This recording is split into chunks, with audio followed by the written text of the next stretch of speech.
Remedy came about from a handful of very kind of talented, ambitious young guys, most of whom had backgrounds in the demo scene and were very interested in computer graphics and audio and games in general and wanted to make games professionally. And that kind of background, being able to milk the early computers for performance and beautiful graphics, has clearly helped, and that was the foundation of the company.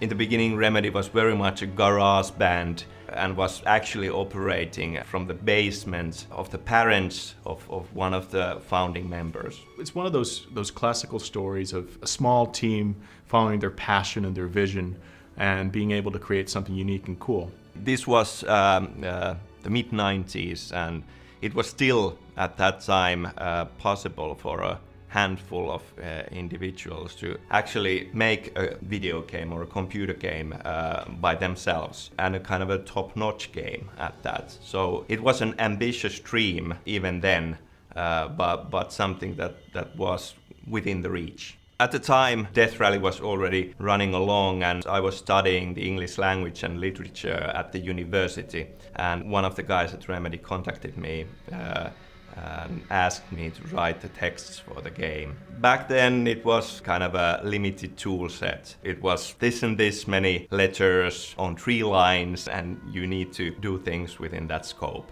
I knew I wanted to write professionally, but suddenly being able to kind of do a project like this, it was a very, very fun thing. The guys were really following their heart and their passion. They wanted to create games and they wanted to get into the industry. So actually, I knew some of the people around the company, and when I first heard that there's actually a living to be made in games, I was really surprised myself. And this is back in '95 or so. I started hearing the stories of the guys going to trade shows, and actually they're being picked up by drivers in limousines, and that was surprising. What is this stuff? And I never could have fathomed that you could actually make a living in computer games, and much less be successful. More than kind of a bunch of colleagues, it was more like a group of friends doing what they love. Back then, we were all very young and kind of working at odd hours because it was possible, and there were things like mattresses under the desks for someone after they had worked as long as they could go. They could sleep a couple of hours and crawl out from under the table again and keep on working. Death Rally was a 1996 game, so this is a top-down racer, addictive, fun, good gameplay. At that point in time, it was a fairly large game, but essentially around 12 people in the basement, all hot and kind of crammed together, and kind of bringing their own computers to work. Death Rally back then was a hit, and we were definitely going to do other games. We knew that. There were a lot of different ideas and concepts for kind of different games floating around. And one of those was a very kind of an early draft of what then became Max Payne. I think that the early concept was called Dark Justice. When we started working on Max Payne, it was bits over 10 guys in the very beginning, and we did have a budget, but it was very, very limited, so we had to kind of get creative to achieve what we were aiming for.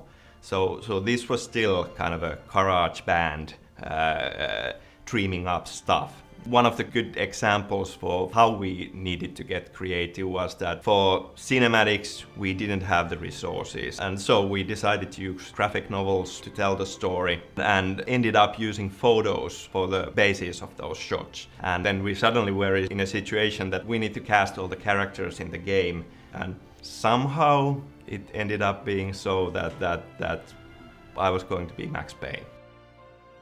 Fast forward a couple of years later, and I'm seeing my face everywhere, kind of what was to be known as the constipated Krimis on the cover of the magazines, and the rest is history. With the rest of the cast, I just kind of went around friends and relatives and got them to play the parts. My mother ended up as the main villain, Nicole Horn, and my dad was the shady government official, and my brother was a gangster, and I even got the janitor of the apartment building I was staying at the time to play the Godfather. So it was good fun, really, really fun. In 2001, Saku Lehtinen, our art director, and myself went down to London to do a demonstration of the game. Unfortunately, at that point in time, we couldn't really fly with proper airlines, so we had to fly with a budget airline, and we were hauling this big PC because no laptop would run the game at that point in time. And the computer got bashed off, and the graphics card fell off, and so forth. Unfortunately, we only realized this as we go into the big meeting in this executive area in downtown London. And I'm doing an impersonation to keep these people interested because we only have a limited time window there. So I'm virtually doing like sock puppets of what Max Payne is about and bullet time and so forth, and talking the spiel as Saku goes to work on the computer with his Leatherman. So he does a regular MacGyver on it and pulls it apart and reinstalls the graphics card. You learn to appreciate the comforts that you have now, that you can actually live in a proper hotel, you can take proper flights as opposed to traveling on the tightest possible budget, carrying your own stuff through downtown London with a monitor on your back and so forth. The success of Max Payne, I think it took everybody by surprise. We knew that we had something good and something unique, but we had no idea how large Max Payne was going to be. The huge success of what Max Payne became, it was really surreal. I have to say that to this day, it's a hard thing to understand that it really was such a big hit.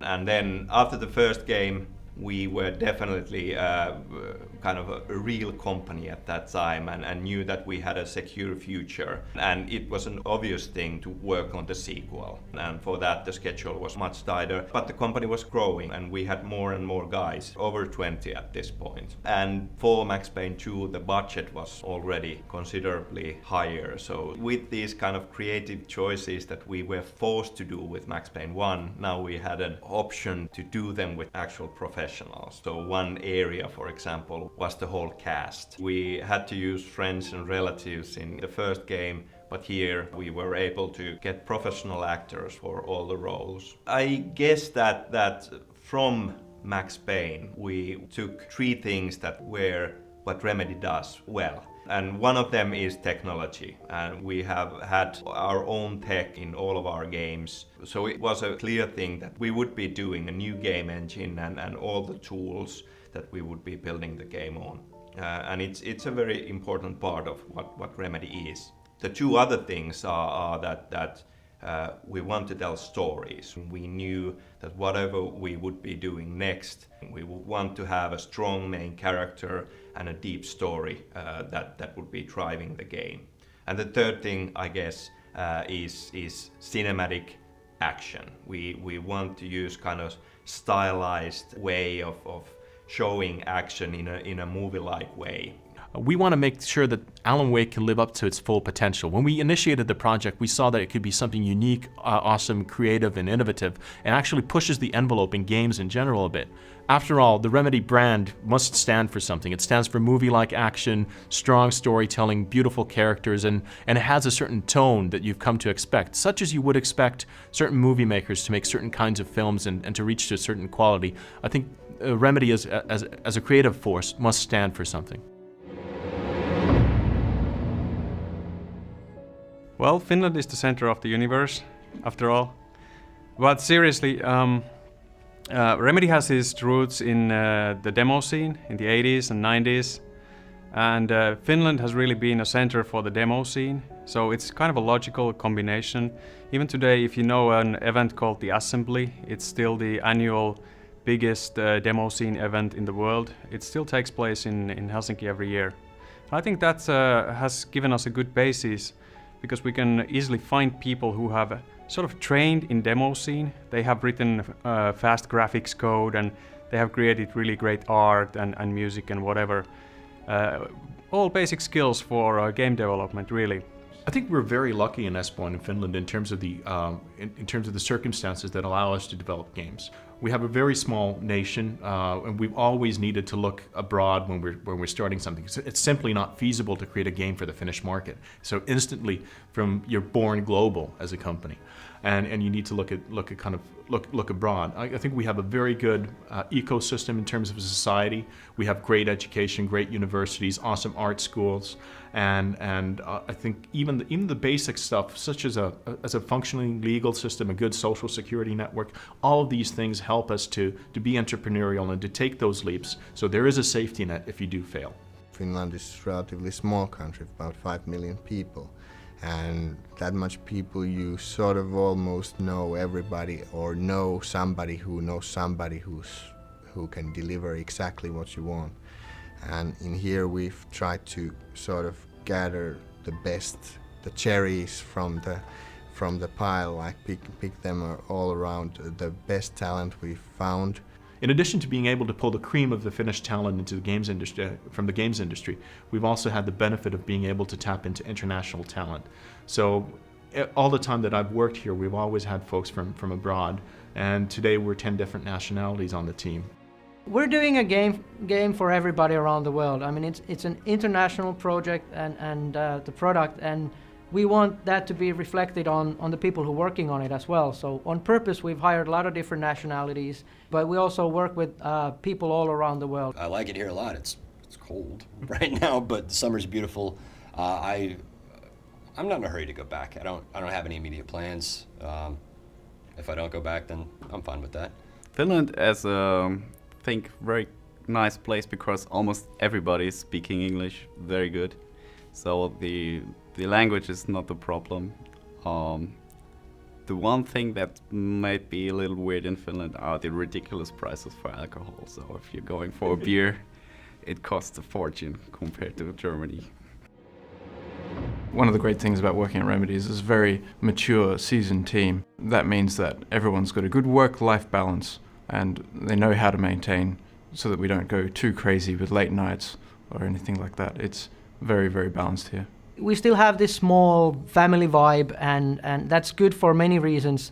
Obviously, it's better for the communication. People know each other, and it's a nice place to work because you don't run into strange faces on the halls.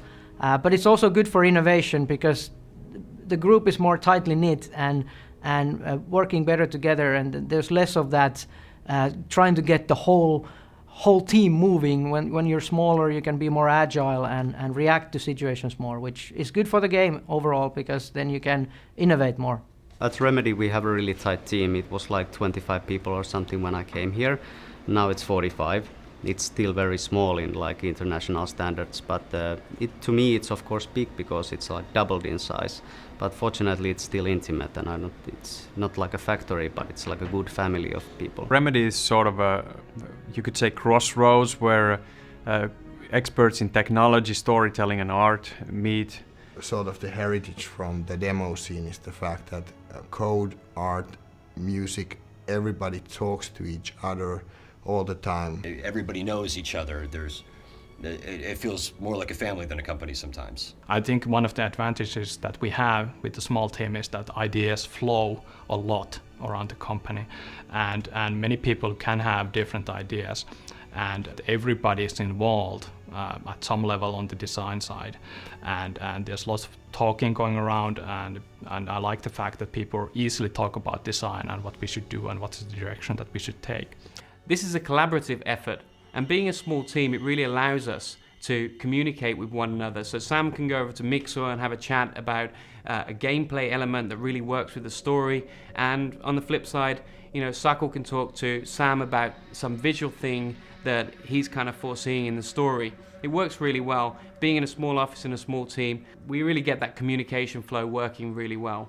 The older guys here, they teach you very soon that the Remedy logo on top of the package is like a seal of quality, and you have to meet that in everything that you do. The best thing about working for Remedy is that you know that they're not going to put out a game until it's great, and you will be proud of what you work on, and it's not going to get out the door before it hits that point. There's a clear and distinctive Remedy culture, and we want to create something that's larger than a single game, something that becomes almost a part of popular culture in general, and it can cross from one game to the next or different media. So whether it's TV or film or books and so forth. And that's what we want to establish. We want to tell stories. I think fundamentally we're storytellers. A few thousand years ago, you could have some people sitting around a fire and they'd all come to listen to a good storyteller. And this person would relate the emotion and the suspense to these people, and they'd be intrigued by it. I think that's what we're really doing. We're just doing it in people's living rooms with modern technology. That's essentially what we are.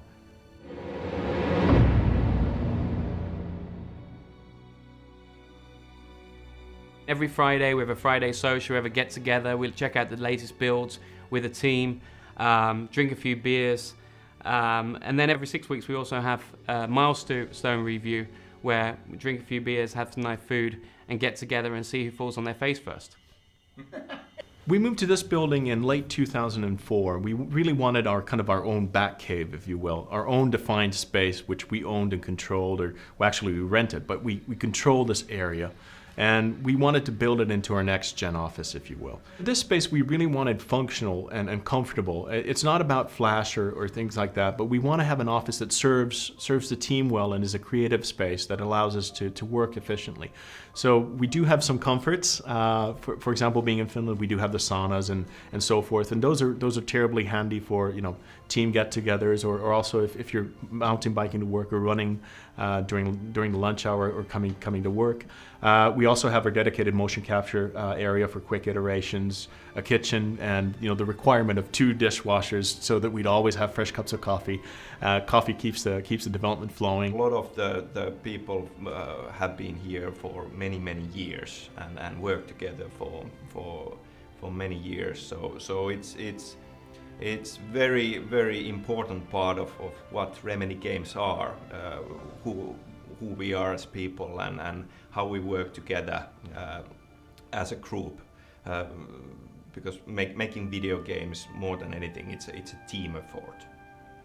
Really, it's about your work and being able to do something that's cool, that you enjoy and the audience enjoys.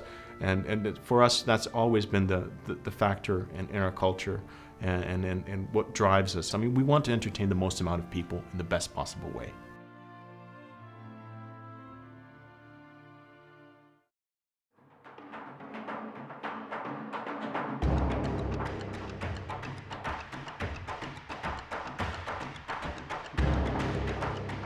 Writing is something that you need to kind of focus on, find time without interruptions for several days, preferably several weeks when thinking about the story as a whole. So for Alan Wake, for example, I spent a few weeks of the project locked away in a cabin by a lake to get peace and quiet and write it, and also to get a feel of the proper stage of cabin fever that Alan Wake is going through.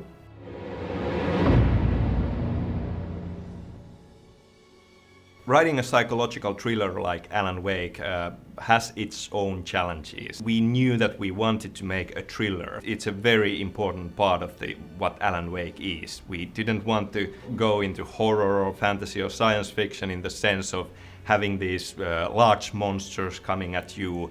We wanted to kind of leave that ambiguity in there, and with a psychological thriller there's always this question, what is real and what is not, and how much of this is the main character just imagining or hallucinating or dreaming up. You can't take shortcuts with the story and you can't cheat. There has to be a good reason for why this is happening, and you need to keep feeding the audience bits and pieces that are really relevant. You can't answer too many questions, but you need to answer just enough so that it leaves things open all the time and keeps them wanting for more. Sources of inspiration have naturally been TV series. Twin Peaks is one obvious thing that was a source of inspiration for us. Lost, we are big fans of the storytelling and the different kind of pop culture aspects of Lost. And naturally, for me personally, there are many books that I draw inspiration from. This is a very Stephen King kind of a story with the writer as a main character. We have strong supernatural elements in the game. but we have been trying to use them in a fashion that makes this kind of a psychological thriller in a sense. And we also wanted to bring a more realistic real-world angle to the whole game.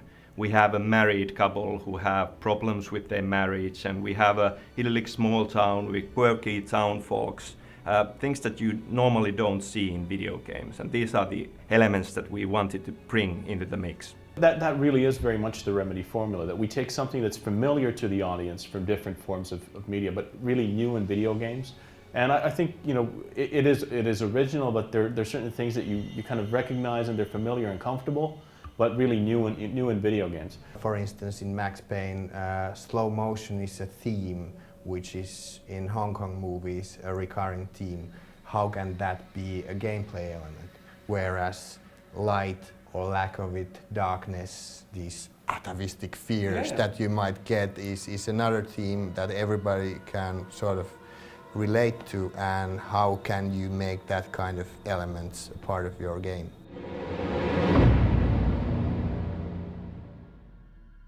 We didn't want to have an action hero as the main character, because that's basically what every action title out there is doing. We wanted an everyman who grows into this role.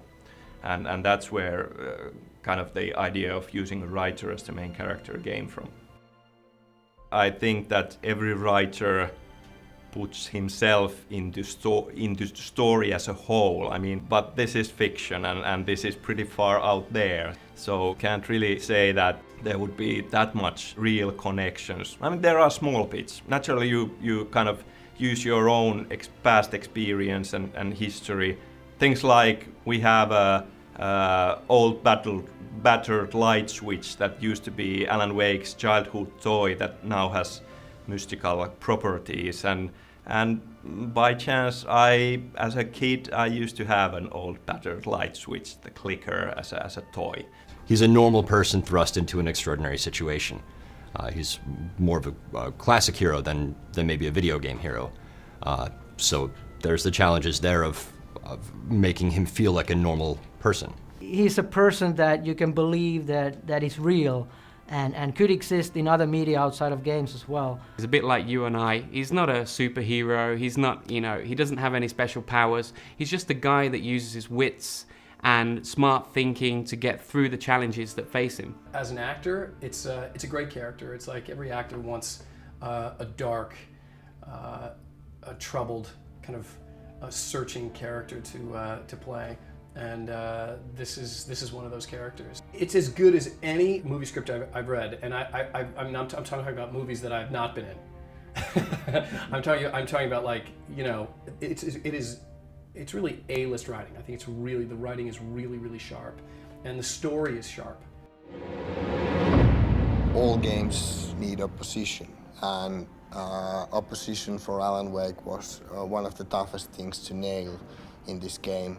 We went through quite a bit of versions of the Takens. One of the problems there was that the style-wise, we want to be in that thriller movie area where you can't use fantastic elements so much. You want to keep it personal, inside your head kind of thing. Did I just see something on that guy? Was he moving? His head is maybe spinning. Am I imagining things? That kind of realm. When we started from thinking this almost supernatural kind of classical enemy in these types of films, I know what you did last summer, kind of a type who doesn't talk much. You never see their faces. You don't understand why they are after you. But the plain truth is that they are, and in order to survive, you have to do your best. The Taken are supposed to be a very creepy kind of enemy. You don't really know what they are. They sort of represent the unknown in a way, and they should be similar to reality, but not quite there. We didn't want to have too much science fiction, too much supernatural, but on the other hand, we felt it had to be real world but slightly off. So it took a lot of iteration, a lot of work to make sure that we nailed it in terms of them being human taken over by this dark presence, yet something malignant and dangerous.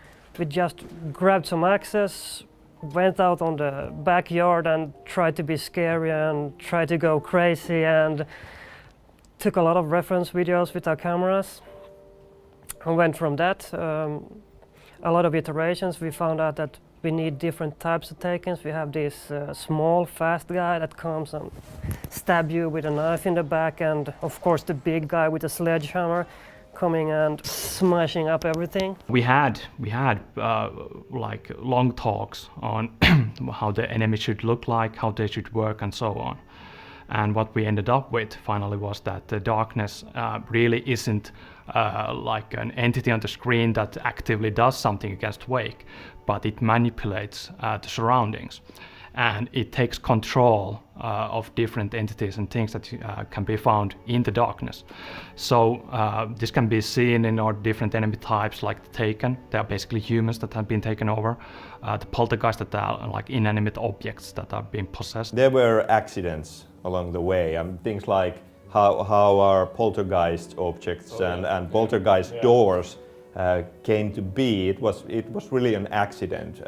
Having these certain type of physics bugs in the game at one point where an object would be violently throwing itself around, and seeing that, it just felt really unpredictable and scary, and those were kind of the first things that led to having poltergeist objects in the game. Yeah, actually, because there were physics bugs and the player is a physical entity, because they were trembling so enormously fast, when you hit them, they were deadly. They were deadly, so actually you were pretty scared of them. All the enemies that we have in the game needed to reflect the same thing that all of them reflect, the same visual effect. And behind all this was, of course, Barbara Jagger, who was controlling the dark presence. The face of our antagonist, Barbara Jagger, has an echo of Slavic witch Baba Yaga in her, and the cabin where this all takes place is called the Birdleg cabin, which is a reference to Baba Yaga as well. There are kind of references to mythology and folklore. Mainly I feel that they are very useful archetypes that the characters and stories found from old folklore are very much present in today's fiction as well, and they have a lot of meaning packed into them. The forest city boy, how does the forest appear? That's very inbuilt fear probably for all people who still carry this like ancient feel of dark forest and wish to go to the campfire and did that move. What was that? Like everybody can imagine if fear takes the better of you when you're alone in woods, how you start thinking that all the environment seems to be alive, and sometimes in our game it really is alive, and how there's an axe murderer hiding probably behind each tree. With Alan Wake, the Pacific Northwest is basically the real deal, but it's subjective interpretation of Pacific Northwest. The trees, the machinery, big things are slightly bigger, certain things which are dark are slightly darker, and to bring out that feeling of pressure, the hostile environment. There's quite a lot of fog in Pacific Northwest, especially in the autumn time, which is the time when Wake and Alice are here at Bright Falls area. The fog draws out the silhouettes of the environment, the ferns, the spruce trees. So when you go close, you realize this is a spruce tree, but when you go further up, it's like a layered silhouettes of objects which emerge from the fog, and that also brings more sort of claustrophobic feel, how the forest like is pressing on you. We wanted to bring up the psychological side in the darkness all the nightmares and the horrors come true, and when you get back into the light, it all seems to vanish away and it's once again calm. So this is like this emotional step when you get into the light, and then when you go away from the light again, all the horrors and the nightmares come back. To me, light is like safety, order, something that you can understand. Darkness is the unknown that you don't know about, and you're quite sure what's happening there. It's chaos. This can be seen in the poltergeist, in the Bet's effect, in the shadow shields, in all of the main pieces that we have in the game. We wanted to convey the intrigue, the suspense, and make the player emotionally involved and motivated to take Alan Wake to his destiny, to see what happens to him, and hopefully help him to solve the mystery of his missing wife, solve the mystery of this town of Bright Falls. What does it all mean, and how can this all be?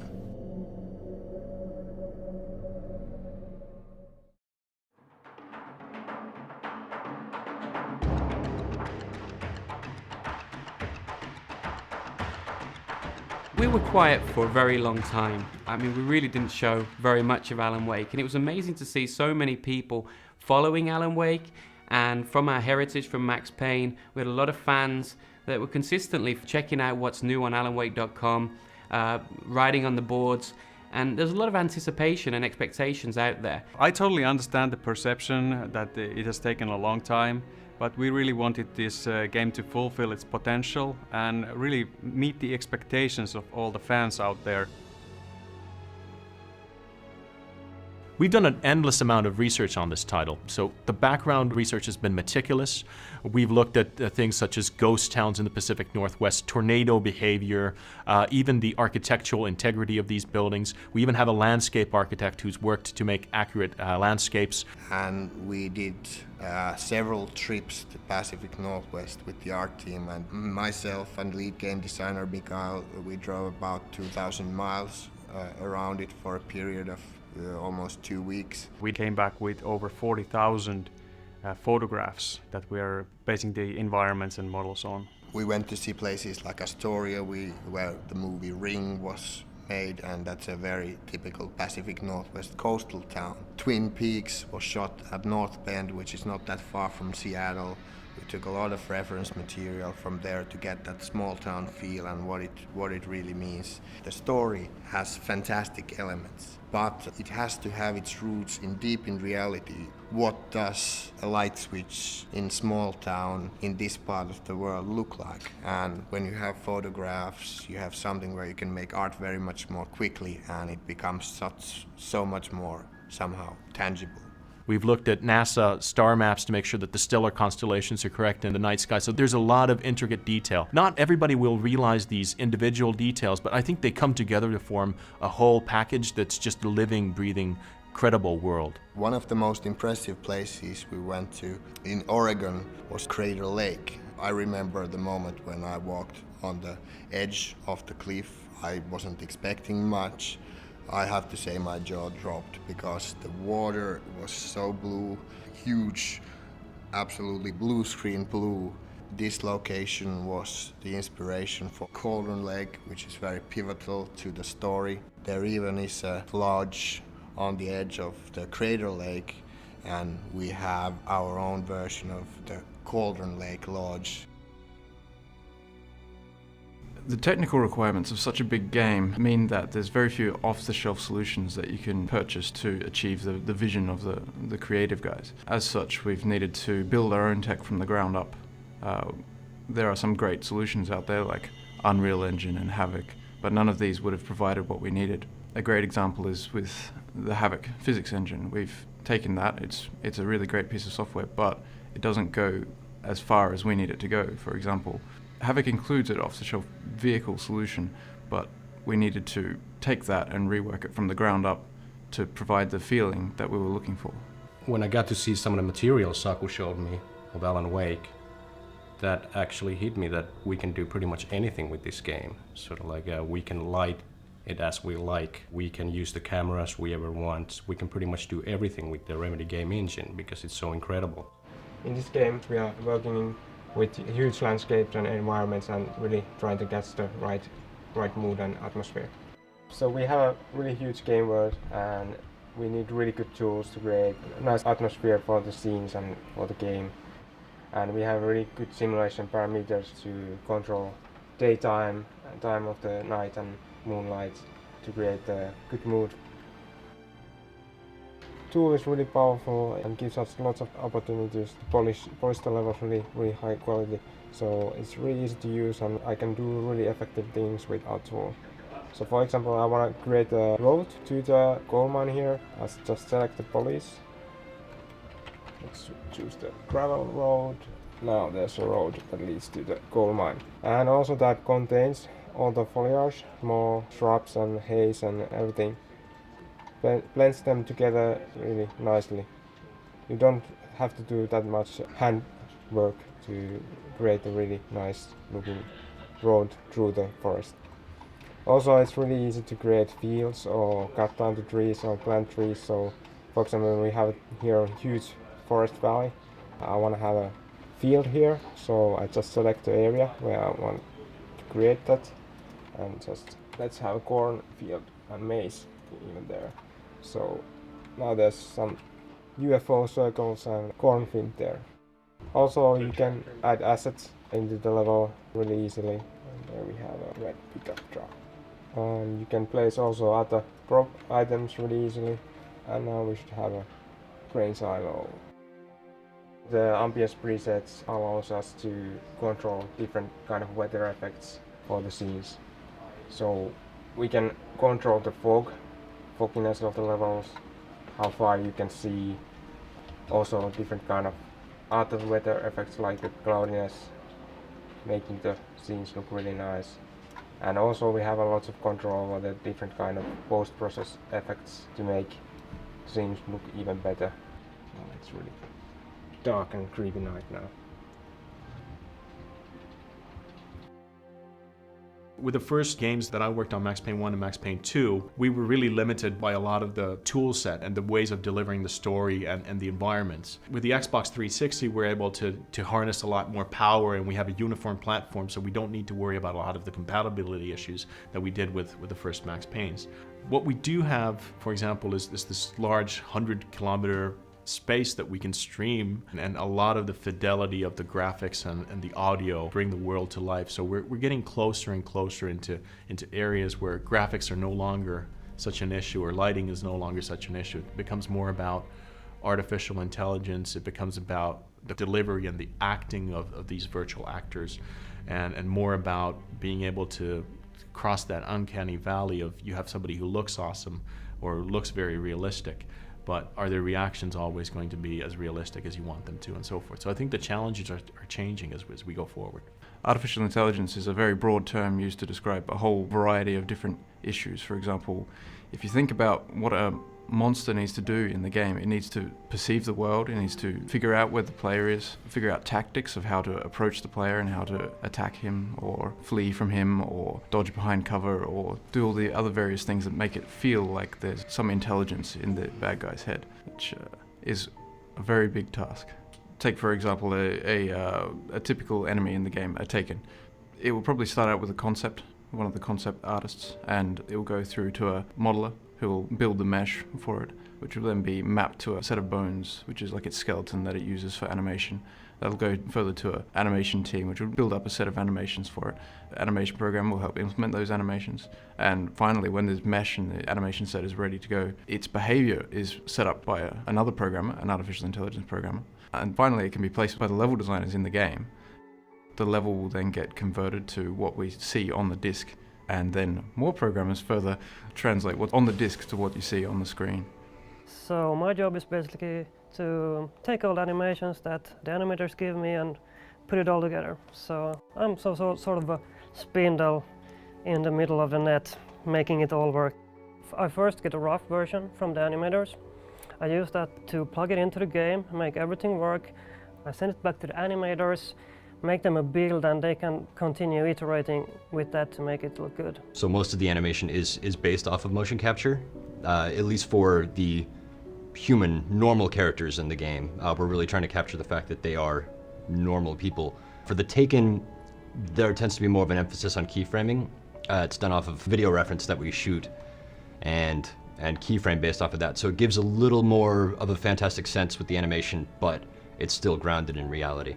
A big part of animation is not just creating the animation itself, but seeing how it interacts with the other animations in the game. And the only real way to tell that is by playing the game over and over. But in this kind of arena, we can just jump right in and test the animations right away. We don't have to go forward to the part of the game where this character appears or anything like that. We can just jump right in and look at a character without anything else in the way. As you can see, this is not our in-game lighting. This is just something that makes it easy to see what the characters look like and just focus entirely on the performance. So this is kind of our little animation playground. We can drive our car around or jump on top of things, run upstairs, go to the convenience store.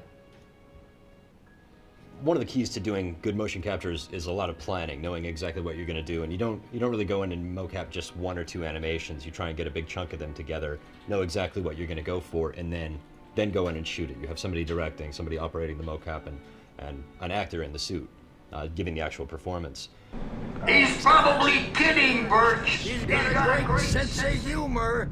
Just ask Sinclair. Overall, we have a couple of dozen of rather central characters. This is part of the lost America, like you have this 50s style diner where you have the outfit of a waitress, you have these logger types, you have this park ranger, quite soft man actually, very keen on coffee, keeps talking about coffee. Try the coffee. Just don't blame me when you fall in love, because it'll break your heart when you have to leave. We have Barry, who's the agent. Everybody loves Barry. So we sort of wanted to find a character who could be the sort of comical sidekick of Alan Wake. Obviously, when you have so much voice acting, that's one of the key storytelling methods. You really want to focus on casting. I think the hardest cast we had was Wake's wife, Alice. We had about 200 ladies to read for the role. We knew that Alice is a very important character. That's the main motivational reason for the player, just as Alan Wake, to work in his world and try to get his wife back. So the character needs to be in a very short moment of time, and in the flashbacks which Wake has, all those moments have to be really deliver in order to make people emotionally caring about Alice's well-being.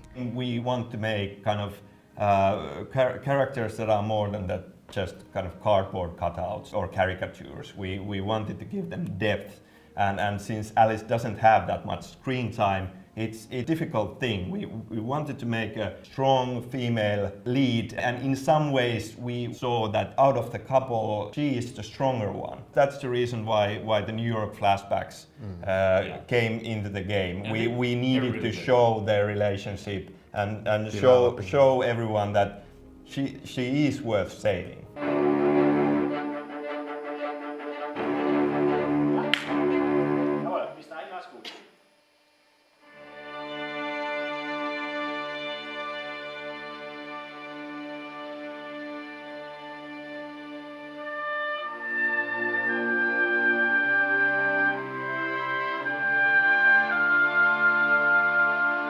In order to have emotions in music, you really have to know the characters, you really have to feel them. Remedy has made a magnificent job at creating such characters because they have so many features and layers, and they are almost like a, how would I say, polyphonic instrument, because they have not only one color but multiple colors at once. And they are very believable, they are real.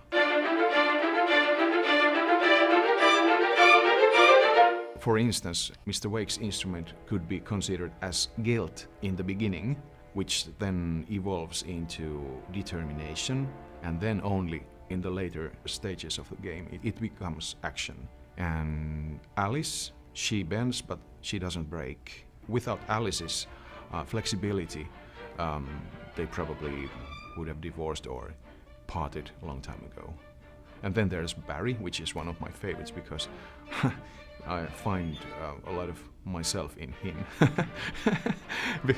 He's kind of hiding everything behind his jokes and his manly posture, and he obviously has some issues. So it's those very believable and human things that I like to put my fingers onto. I felt at some stage I even used scoring Alan Wake as a psychological relief to myself, letting out some demons. Oh. It was really touching to see orchestra playing some of my cues, even though I used string samples when I composed music. It's a totally different dynamic level when you see and hear dozens of people playing the same note and really concentrating on what they're doing. You could feel the combined emotion of all these people.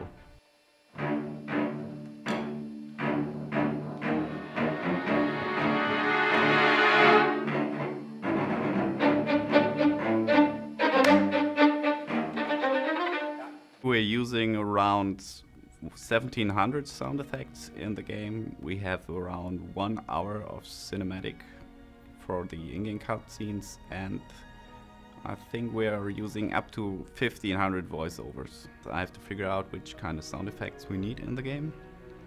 If we decide not to make them in-house, I have to make sure that I request them from our outsourcing companies. We're working together with SoundLab, which is the in-house sound department from our publisher, Microsoft Game Studios. And we're working together with Soundalux, which is quite a famous Hollywood studio. For example, they did the latest Star Trek or the latest James Bond. SoundLab did some outdoor recording sessions to provide us with proper source material we could use for sound design.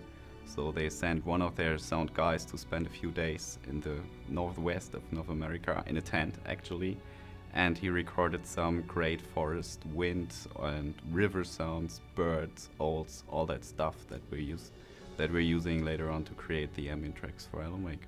So the biggest creative challenge was to create a sound for the dark presence. And of course you don't have any idea how this is going to sound like. What came into my mind was to use some really harmless sounds that you never would recognize as being scary, process them and make them sound weird. So what I want to show you now is how I created the bat sound. Bats means bringing enemies to the system. So whenever you get chased by Taken or you get in danger, we fade out the ambient track and we fade in the bat sound. So what I did, I took a baby scream and processed it, and that's how it sounds.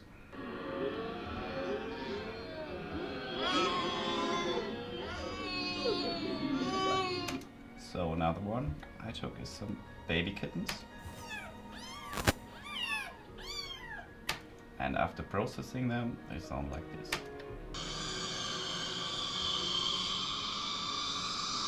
So these sounds combined, and some other sounds as well, sound like this.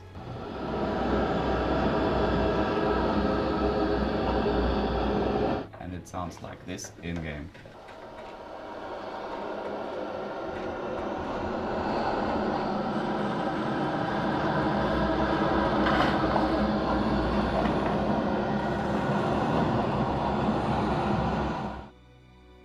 From the very beginning, when we were starting to think about the game and franchise as a general, we knew that we want to create something bigger than just one game.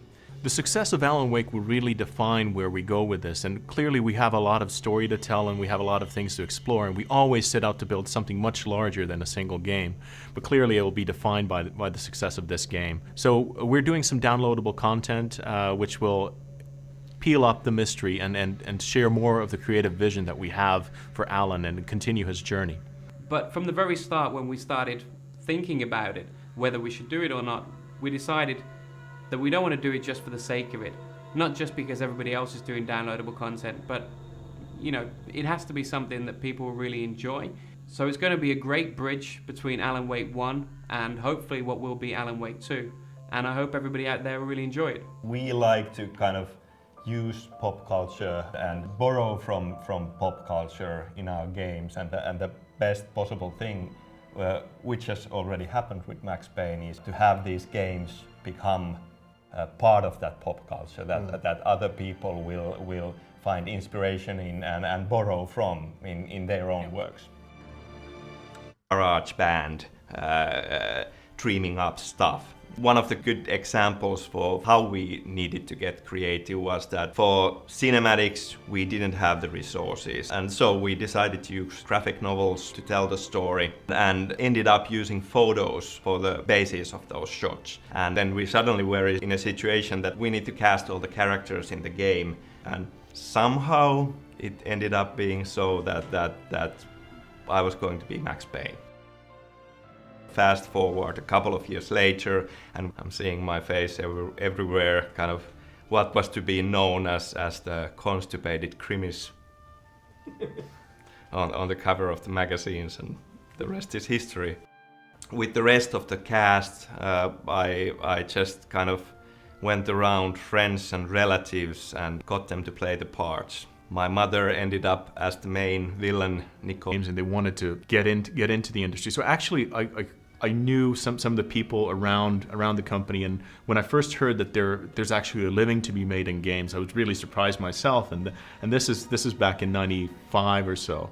I started hearing the stories of the guys going to trade shows, and actually they're being picked up by drivers in limousines, and that was surprising. What is this stuff? And I never could have fathomed that you could actually make a living in computer games, and much less be successful. More than kind of a bunch of colleagues, it was more like a group of friends doing what they love. Back then we were all very young and kind of working at odd hours because it was possible, and there were things like mattresses under the desks for someone after they had worked as long as they could go. They could sleep a couple of hours and crawl out from under the table again. And the mid-90s, and it was still at that time possible for a handful of individuals to actually make a video game or a computer game by themselves, and a kind of a top-notch game at that. So it was an ambitious dream even then, but something that was within the reach. At the time, Death Rally was already running along, and I was studying the English language and literature at the university. And one of the guys at Remedy contacted me and asked me to write the texts for the game. Back then, it was kind of a limited tool set. It was this and this many letters on 3 lines, and you need to do things within that scope. I knew I wanted to write professionally, but suddenly being able to kind of do a project like this, it was a very, very fun thing. The guys were really following their heart and their passion. They wanted to create games.